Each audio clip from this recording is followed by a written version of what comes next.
Hello दोस्तों, आज के इस वीडियो में हम बात करते हैं विटामिन की बात करते हैं। विटामिन को ड्राइव किया गया vital plus amine. Vital means essential, amine means amino acid. Vitamins are essential amino acid for normal health and growth.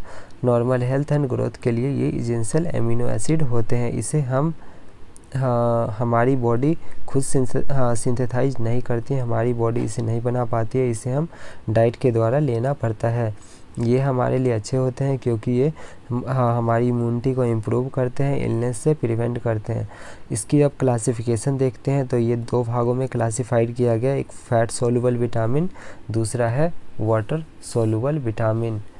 Fat soluble vitamin की बात करते हैं। Vitamin A, D, E and K. Vitamin A, vitamin D, vitamin E and vitamin K, ये हमारा fat soluble vitamin है जो कि lipids के अंदर सोल्यूबल होता है, फैट के अंदर सोल्यूबल होता है। नाम से ही पता चल रहा है फैट सोल्यूबल विटामिन, जो कि लिपिड के अंदर सोल्यूबल होता है और वाटर के अंदर इनसोल्यूबल होता है।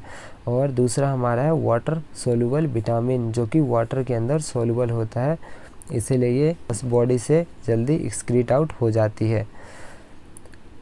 वाटर सोल्यूबल विटामिन को फर्दर दो भागों में डिवाइड किया गया है, बी कॉम्प्लेक्स और non B complex. B complex को भी फर्दर दो भाग में डिवाइड किया गया है, एनर्जी रिलीजिंग और हेमोपोइटिक। एनर्जी रिलीजिंग मीन्स ऐसी विटामिन जो हमें एनर्जी प्रोवाइड करती है, और हेमोपोइटिक मीन्स जो खून को बढ़ाने में हेल्प करती है। एनर्जी रिलीजिंग की बात करते हैं तो B1 thiamine, B2 riboflavin, B3 niacin, B5 pantothenic acid, B6 pyridoxine और B7 बायोटीन। ये हमारे energy releasing B complex vitamin है। नन बी कॉम्प्लेक्स और हेमोपोइटिक की बात करते हैं तो इसमें आते हैं B9 और B12। B9 फॉलिक एसिड और B12 कोबालामिन, जिसे साइनोकोबालामिन भी बोलते हैं।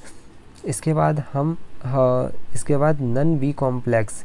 नन बी कॉम्प्लेक्स में हमारा आता है विटामिन सी। अब हम एक एक करके सभी विटामिन के बारे में देखते हैं। हम देखते हैं फैट सोल्यूबल विटामिन के बारे में, जो है विटामिन ए, डी, ई और के फैट सोल्यूबल विटामिन है। ये हमारा लिपिड के अंदर सोल्यूबल हो जाते हैं, लेकिन एक्वस सॉल्यूशन के अंदर ये इनसोल्यूबल रहते हैं। ये एक्वस सॉल्यूशन के अंदर सोल्यूबल नहीं होते हैं। ये इम्पोर्टेंट होते हैं फॉर विजन के लिए, बोन फॉर्मेशन के लिए। ये एंटीऑक्सीडेंट के रूप में भी इम्पोर्टेंट होते हैं, ब्लड क्लॉटिंग में हेल्प करते हैं। ये हमारा बॉडी है इसको स्टोर कर लेती है, क्योंकि ये लिपिड के अंदर सोल्यूबल होती है और हमारी बॉडी इसको स्टोर कर लेती है। जबकि वाटर सोल्यूबल विटामिन है, उसको बॉडी स्टोर नहीं कर पाती है। इसमें हमारा आता है, अब हम देखते हैं विटामिन ए के बारे में। जो विटामिन ए है ये vitamin A unsaturated nutritional organic compound का ग्रुप होता है, जिसके अंदर हमारा रेटिनॉल, रेटिनोइक एसिड आते हैं। इसकी जो डेली रिक्वायरमेंट होती है 600 mg डेली, इसकी रिक्वायरमेंट हमें चाहिए होती है। ये जो मिलता है मीट से, एग से, फिश से, स्वीट पोटैटो से हमें प्राप्त हो जाता है। इसके बाद अगर देखते हैं किस में हेल्प करता है विटामिन ए, तो help in vision, bone formation, production of blood cell, platelet की फॉर्मेशन में हेल्प करता है। इसकी एंटीऑक्सीडेंट प्रॉपर्टी भी होती है। इसकी डिफिशियंसी देखते हैं तो इसकी डिफिशियंसी के कारण night blindness, dry rough skin की प्रॉब्लम हो सकती है। इसके बाद हम बात करते हैं विटामिन डी के बारे में। विटामिन डी की बात करते हैं तो ये फैट सोल्यूबल स्टेरॉइड होते हैं, जिसकी डेली रिक्वायरमेंट हमें ज़रूरत होती है 0.01 mg की हमें डेली रिक्वायरमेंट होती है। ये हमारा ऑब्टेन होता है फिश एंड लिवर से, ये मिल जाता है हमें। अगर इसकी बात करते हैं किस में हेल्प करते हैं, ये प्रिवेंशन ऑफ रिकेट्स की प्रिवेंशन में, कैल्शियम बैलेंस में हेल्प करता है, सेल डिफ्रेंशिएशन में, development of bone and teeth में हेल्प करते हैं। इसके बाद अगर हम बात करते हैं डिफिशियंसी में, तो absorption of potassium, phosphate, calcium की एब्जॉर्प्शन में कमी आ सकती है।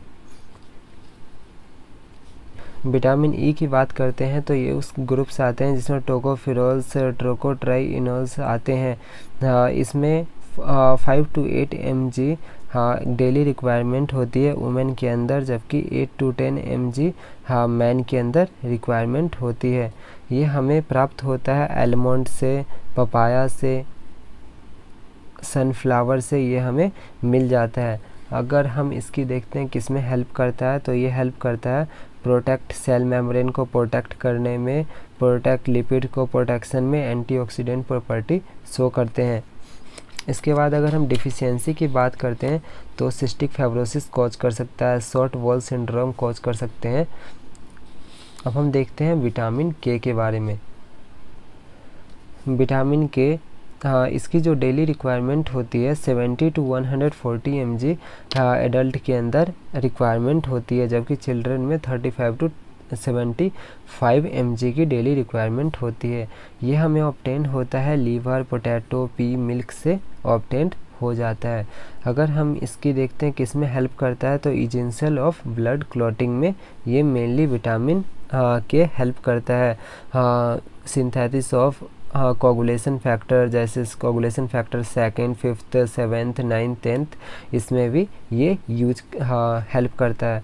इसके बाद अगर डिफिशियंसी की बात करते हैं तो ब्लीडिंग कॉज हो सकती है, नॉन स्टॉप ब्लीडिंग कॉज हो सकती है। अब हम बात करेंगे water soluble vitamin. Water soluble vitamin को हमने 2 भागों में डिवाइड कर रखा है, B complex, non B complex. B complex में हमारा एनर्जी रिलीजिंग विटामिन्स और हेमोपोएटिक विटामिन्स। एनर्जी रिलीजिंग में जो आते हैं B1 thiamine, B2 riboflavin, B3 niacin, B5 pantothenic acid, B6 pyridoxine, B7 biotin. जबकि हेमोपोएटिक में हमारे आते थे B9 B12, B9 folic acid और B12 कोवालामिन। और हमारा नन बी कॉम्प्लेक्स में विटामिन सी। सो सबसे पहले हम देखते हैं एनर्जी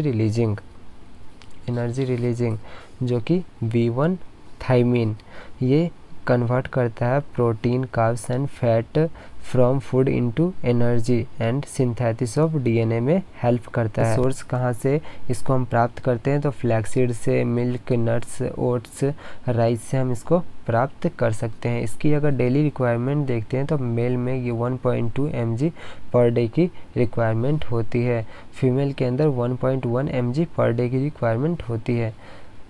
अगर इसकी हम डिफिशियंसी देखते हैं तो fatigue, nerves, brain damage cause हो सकता है। इसके बाद हम बात करेंगे विटामिन B12 राइबोफ्लेविन, जो कि स्किन हेल्थ, आई हेल्थ में मदद करता है और ये भी कन्वर्ट करता है प्रोटीन, कार्ब्स, फैट फूड के अंदर से एनर्जी में। अगर इसकी हम सोर्स देखते हैं milk, egg, fish, liver, whole grains से। इसकी जो मेल में रिक्वायरमेंट होती है 1.3 mg पर डे, फीमेल के अंदर 1.1 mg पर डे। इसके डिफिशियंसी के कारण लिप्स क्रैक हो सकते हैं, टंग के अंदर स्वेलिंग आ सकती है, इस तरह के कई सिम्टम्स देखने को मिल सकते हैं।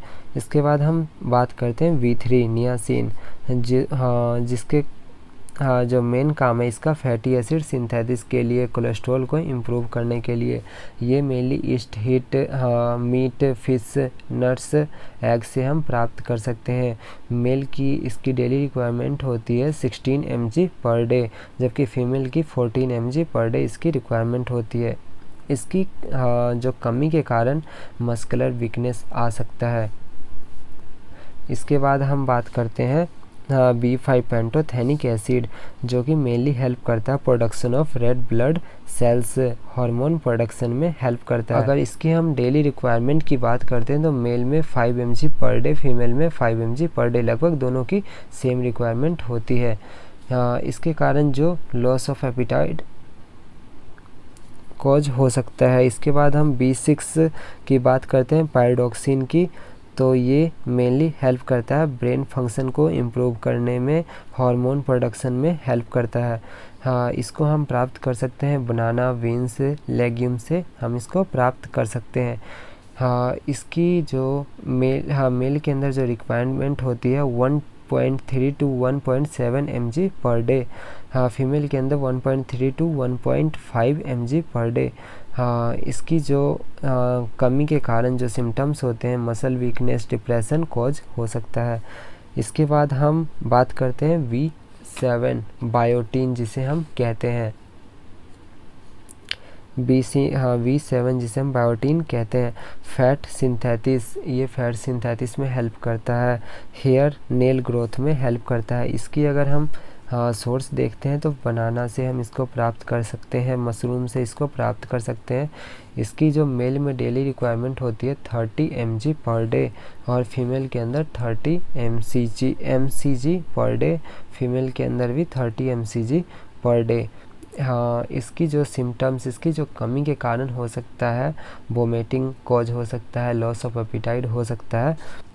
Haematopoietic V9 B12 V9 folic acid जिसके जो कि मेनली हेल्प करता है formation of RBC DNA synthesis में हेल्प करता है।